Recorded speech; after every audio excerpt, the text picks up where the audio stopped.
Massajdan oldin bolani ko'rish kerakmi? Ha, shart emas. Ha, albatta shart.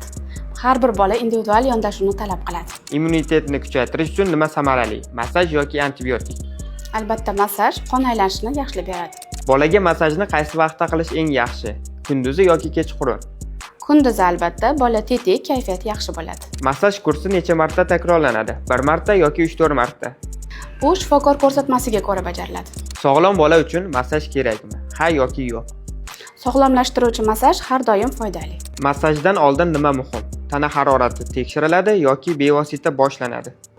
Albatta tana harorati tekshiriladi. Agar temperaturasi bo'lsa, massaj qilish mumkin emas. Yangi tug'ilgan bolaga nechanchi kundan massaj mumkin? 10 kunlikdan yoki 1 oylikdan?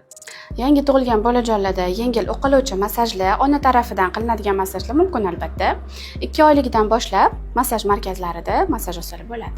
Va oxirgi savolim, Hadicha Baby Spa'da kimlar ishlaydi? Tajribasiz amaliyotchilar yoki 4-5 yillik tajribaga ega mutaxassislar?